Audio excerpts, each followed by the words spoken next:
So you live in this in-between space, too foreign to be fully included, too familiar to be excused. And I'll be honest, after 14 years, that part still stings sometimes. It's a soft kind of loneliness, one that doesn't scream but hums in the background of daily life. You get used to it though. You find your people, you build routines, you stop needing full inclusion to feel whole, but it never fully disappears. Excuse me, Masen. Welcome back to the Excuse Me Masen podcast. I'm your host, Saul, and today I want to open up about something that's been simmering in the back of my mind for a while. If you've listened to the show before, you know that I've been living in Tokyo for 14 years now. That's long enough to have gone through every stage of the foreigner life cycle. The newbie phase, the everything's amazing phase, the wait, what the hell's going on phase, and eventually the long, quiet rhythm of daily life here. And after all that, I've worked out a love-hate list for my experience living here. Now, I want to be very clear. This isn't about hating Japan or Japanese people, nothing like that. I love this country. I respect it deeply. I've built my life here. I've met incredible people. But when you stay anywhere long enough, especially as a foreigner, things get complicated. It's not all sushi and cherry blossoms. So maybe hate is too strong a word. Let's go with struggles and frustrations. So that's what today's episode is about. The things I genuinely love about living in Tokyo and the things that still frustrate me, confuse me, or wear me down, even after more than a decade. Because if you're only listening to content that's either just complaining or just praising, you're only getting half the picture. And honestly, the love-hate relationship is probably the most honest reflection of what long-term life here actually feels like. And that's true of any long-term relationship, right? You don't stay with a place or a person just because it's perfect. You stay because the good outweighs the bad. You learn how to live with the rough edges. Sometimes those edges even become comforting in a weird way. So I'm going to walk through a bunch of these love-hate moments from my life in Tokyo. Some are small, some are big, but they're all true. So let's dive into it. And as always, feel free to share your own list in the comments. I'd love to hear your version of this list. So let's start with something I really love about living in Tokyo, and that's the way movement is seamlessly integrated into daily life. I work from home now, so I'm not commuting across the city every day, but even still, I'm constantly moving. I bike almost everywhere within a 2-station radius, and if it's within 1 station, I'm probably walking. And it actually doesn't feel like exercise. It's just everyday life. I'm running errands, picking up lunch, grabbing groceries, taking kids to the pool, and not in the dirty metaphorical sense. And I'm doing it all on foot or on my bike. That movement adds up, but in a way that never feels like a chore. My version of being mobile back in Saipan was parking at the furthest parking space at the supermarket because too many times, whenever I parked near the entrance, other people who parked next to me would slam their car doors into mine when they got out. But in Tokyo, just living your day means you're always on the move, and not always in a rushed or stressed out way, just naturally. The sidewalks are safe. The streets are narrow but manageable. The cars mostly respect pedestrians. That's something you start to appreciate over time. There's a weird kind of peace in that. I've gotten to know the back streets around my neighborhood just by walking them over and over. I've found little hidden shops, quiet parks, streets that smell like Chinese food on Thursdays, stuff I would have missed if I were just driving everywhere. So yeah, built-in movement is something I've grown to genuinely love. It keeps me active without needing to try, and it makes me feel more connected to my surroundings. So that's a win in my book. But that said, I also want to talk about how the same lifestyle can be annoying sometimes. And not in a dramatic way, just in a realistic way. You walk a lot. You bike a lot. And if you're carrying anything more than the basics, that movement starts to feel like effort. Every errand, every grocery run, every outing where I might need more than just my wallet and keys, I have to think about how I'm going to carry it.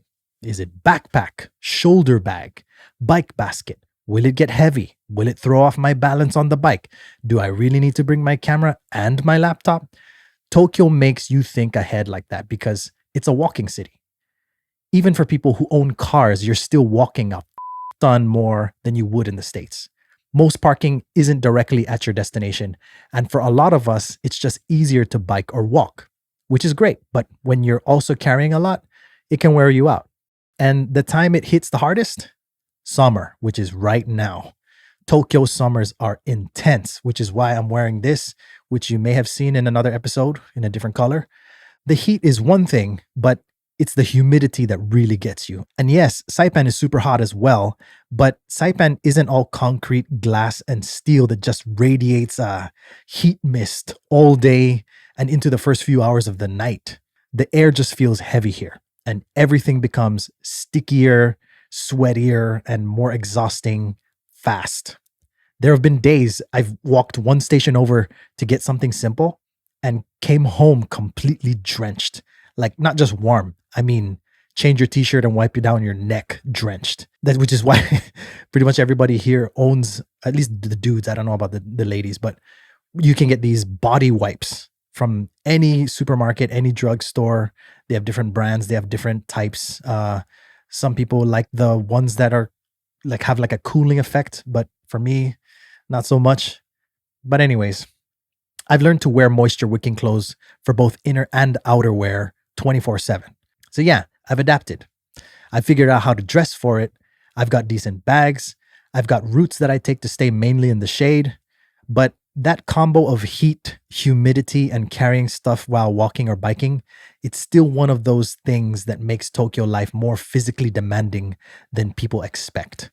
It's not something I dislike necessarily, especially as someone who's used to wearing tank tops and board shorts with Scott brand flip flops almost exclusively back in Saipan.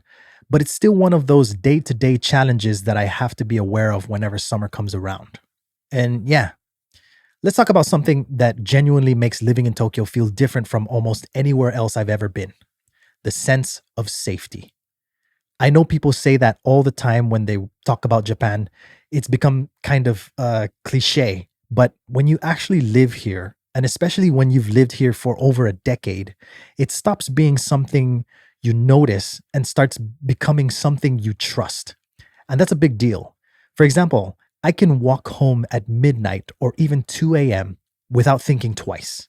My kids walk to school by themselves every day with backpacks bigger than they are. And I'm not talking about some small countryside town. I mean, Tokyo, a city of millions. And it's not just about crime rates being low. It's more than that. It's a base feeling of, I know I'll be okay. You drop your wallet, you might actually get it back. I've never actually forgotten anything on public transport, but I have heard stories. Devin, for example, once forgot his bag on the train with all his stuff in it when he came to visit me one time. He called them and got everything back intact, nothing missing. And that kind of blew my mind at the time. And I've heard many stories just like that over the past 14 years. And the thing is, over time, that sense of security really changes how you move through life. You carry less tension in your body. You feel a little more at ease out in public. If you're like me and overcrowded spaces make you anxious, then they sometimes cancel each other out. But still, even when you're not thinking about it directly, it shapes your routine. You start to expect the world to be a little more fair, a little more considerate. Of course, nowhere is perfect. And I know there are incidents that happen in Japan, but the daily experience of public life here feels safe and reliable. It's quiet in a sort of white noise kind of way. It's not actually quiet. It's orderly. And for people who are highly aware of their surroundings, that makes a huge difference. So yeah, this one never stopped feeling like a privilege to me. Even after 14 years, I don't take that safety for granted. Here's where it gets a little tricky because while Japan feels incredibly safe and orderly, that same order can sometimes come with an unspoken pressure, a pressure to behave correctly. And I don't mean laws or written rules. I mean the social ones, the invisible ones, the expectations that nobody says out loud. but that everyone seems to understand, except you or me, in this case, the outsider. And I do speak Japanese, not perfectly, of course, but well enough to have deep conversations. I've lived here long enough to know the drill mostly. Even after 14 years, though, I still find myself in situations where I realize, oh, I wasn't supposed to do that there. It could be something as simple as which spot in the elevator to stand, or when it's okay to talk on the train, or where to line up at the kombini register, or how loudly you're speaking when you're with friends in public. No one scolds you, no one calls you out. But when you've been here long enough, you feel it. The body language shifts. People glance at you. You get that sense that you've broken the rhythm of the group. And when you're a foreigner who doesn't speak Japanese, people kind of forgive you for it. They assume you don't know any better. But the moment you start speaking with fluency, especially with no noticeable foreign accent, there's this flip. Suddenly you're held to a different standard. People expect you to respond in the right way, to know the script. And when you don't, it's not always dramatic. It's just this subtle withdrawal, like, oh, he's not one of us after all. Think passive aggressiveness that's been perfected. I've had moments where I responded to a socially expected comment with something sincere but unscripted, and the whole vibe changed. What I said wasn't rude or offensive, it was just not what they were expecting. And you can almost feel the little door close between you and the other people involved. Now, I'm not saying this happens all the time. And I'm definitely not saying Japanese people are being hostile. That's not it. It's more like the culture is built on shared understanding, shared timing, shared rhythm. And when you step off beat, even by accident, it's noticeable. For a long time, that really got to me. I'd overthink like everything. I'd replay interactions in my head, wondering what I should have said differently that time. Even now, I still catch myself trying to pre-play future situations so I don't slip up, and it's exhausting. So while I love the safety, the calm, and the structure, that same structure can feel suffocating when you're constantly aware that you're not quite fitting into the way you're supposed to. It's not a deal breaker, but it's a quiet kind of pressure that never really goes away. But on the flip side of all that pressure, and honestly, maybe because of it, there's something I've come to love deeply about living in Tokyo, which is the predictability. And I don't mean boring, I mean rhythm, structure. Life moves in these steady, almost seasonal waves. And once you've lived here for a few years, you start to notice them. Like, when certain foods are going to show up in the kombini, or when red hot spicy chicken will be released at KFC, or when summer veggies and chicken curry comes out at Koko Ichibanya Curry House, you know when Sakura season's about to hit, not because of Instagram, but because of the way the weather changes and people start talking about it in the background. Train schedules, the Uniqlo sales, the way schools wind down in March, the fireworks in August, the local festivals in late summer. It's like this quiet heartbeat that gives Tokyo life a kind of rhythm you can lean on. And when you're living far from where you grew up, when you're cut off from the seasons and holidays you were raised with, that rhythm becomes your anchor. You build your own calendar around it, your own rituals. For me, I know when it's late fall because I start craving that oden from 7-Eleven that we talked about in previous episodes. I know when hay fever season's coming because people start carrying masks before it gets bad. I know the exact week the humidity is going to spike and the fans come out, those little electric fans, and I start seeing people in air-conditioned cafes just trying to survive the afternoon. None of this is mind-blowing, none of it's flashy, but it's real, and it gives you a kind of emotional structure that I never had living in more reactive, less consistent places. And the funny thing is, this kind of predictability is the opposite of what most people look for in travel, right? I mean, people come to Japan to be surprised, to experience culture shock. But for me, the comfort of knowing what's coming and feeling like I belong inside of it is something I really value. It makes me feel settled. And the rhythm is something I've come to love more than I would have ever expected. But then again, one of the hardest things about living in Japan long term, something that still gets to me, is how rigid the systems can be. And I'm not talking about the language barrier. I'm fluent enough to get through most situations just fine. I'm talking about the structure itself, the way things are done, and how even when you follow the rules, the system still works against you. Let me give you a real example. Every year, I have to renew what's called the Zairyu card or the residence card, almost like a visa. Now, you don't get it on the spot. You do the application or you submit the application, then a few weeks later, they send you a postcard thingy saying, okay, it's ready, come pick it up, which is pretty simple, right? But not this time. It took a long time for them to send me that postcard. Usually it's like 3 weeks. So I had to keep checking my mail, but nothing. And I knew I had to pick it up before the end of what's known as the grace period, which is 2 months after the expiration date on the card that you currently have. And apparently, you can stay in Japan after the expiration on the card as long as you apply for the new one before the expiration and keep the application receipt on you at all times, along with your Zaidu card, even if it's expired. So I waited and kept waiting, still nothing. Then finally, I got the postcard 2 months later. My card had expired a month earlier, and they only gave me a few days to come in and pick up the new one. Not to mention, I had only a few days left on the My Number card, which is a somewhat new thing that we've got in Japan. So I was forced to drop a lot of other things on my schedule and suffer the consequences of a heavily flawed immigration system. And that's the part that really gets to you over time. It's not that anyone's being rude. It's not that anyone's trying to mess with you. It's that the system doesn't care about context. It doesn't care that you followed the steps. It doesn't care that the delay wasn't your fault. It only cares whether the box was checked during the right window of time. And this kind of thing wears you down because you realize you're not in control. Even when you do everything right, the system might fail you.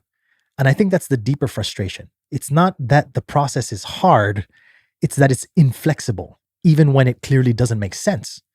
And again, this isn't a reason to leave Japan or to not move here at all. And it's not some unforgivable offense. It's just a part of daily life here that most people don't see from the outside.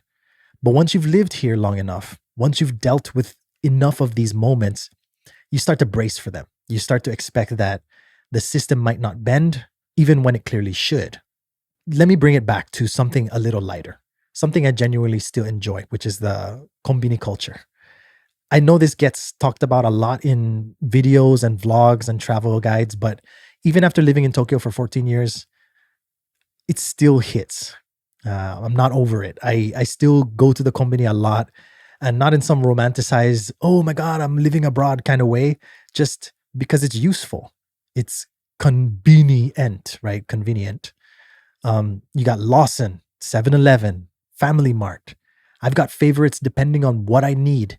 If I want good winter oden, it's 7-Eleven. If I want good spicy chicken, I'm heading to Lawson. If I want some bomb-ass soft serve ice cream, it's Mini Stop, no question.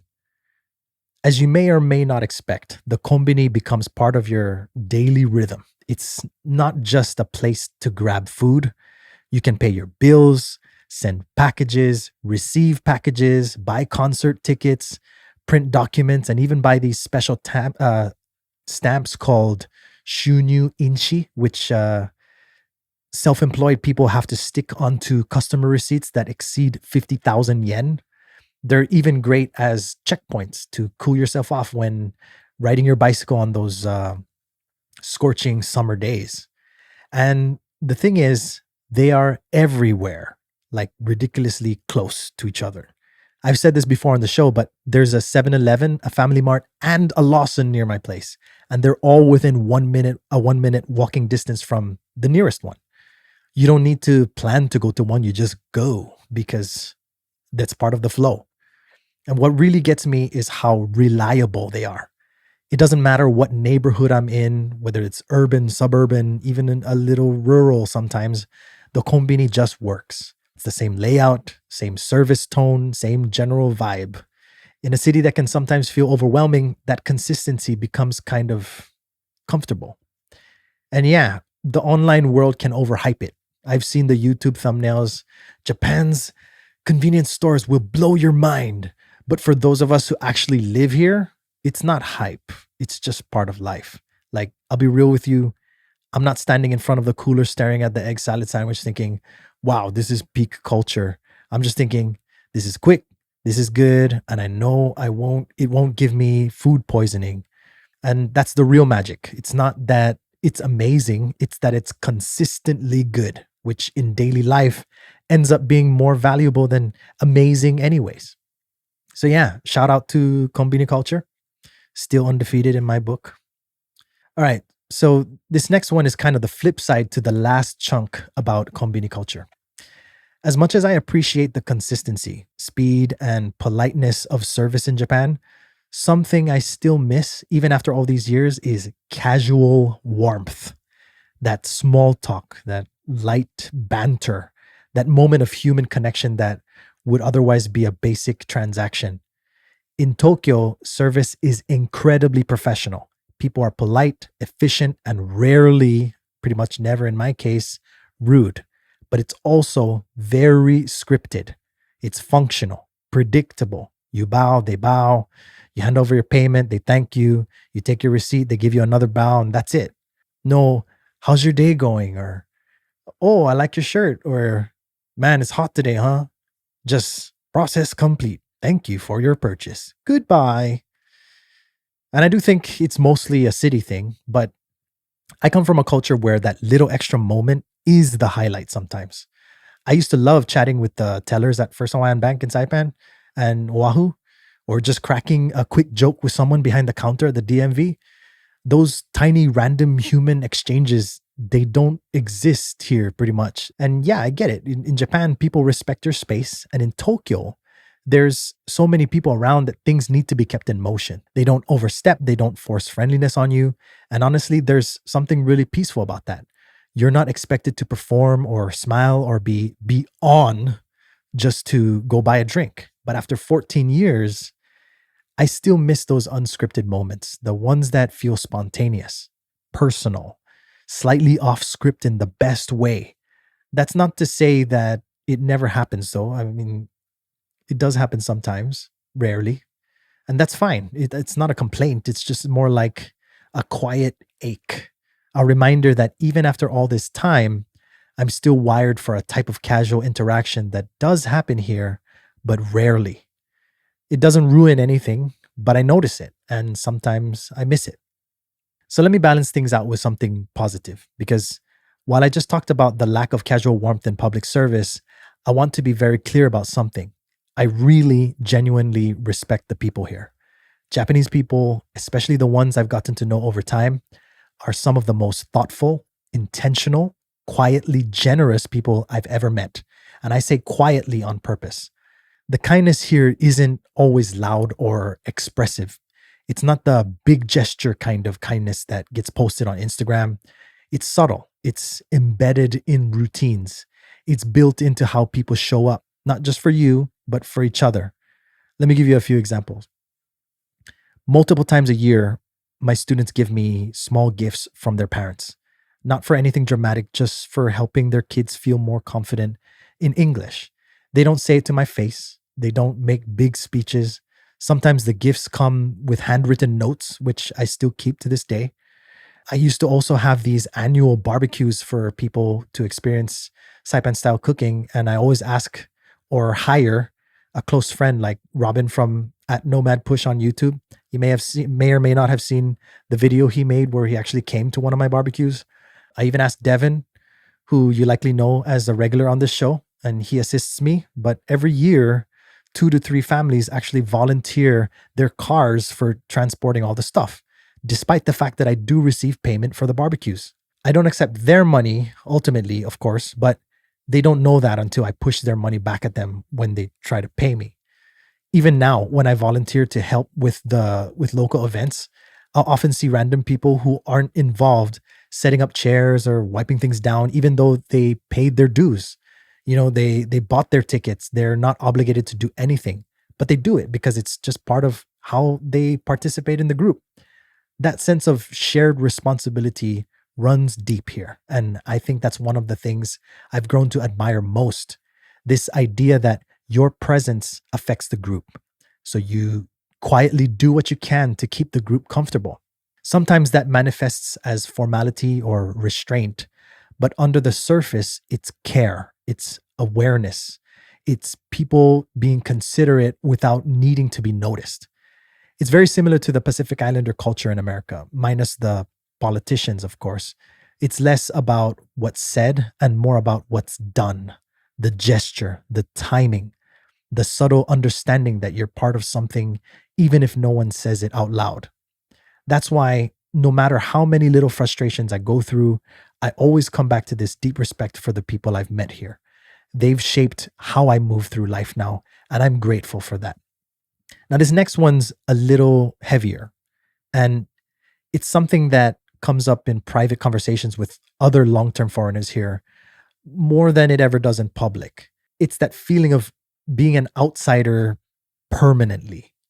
No matter how long you stay, no matter how well you speak the language, no matter how much you respect the culture and participate in it fully, there's this quiet truth that sits with you after years of living here. You'll never be fully in with air quotes. Now, don't get me wrong. I've been treated kindly.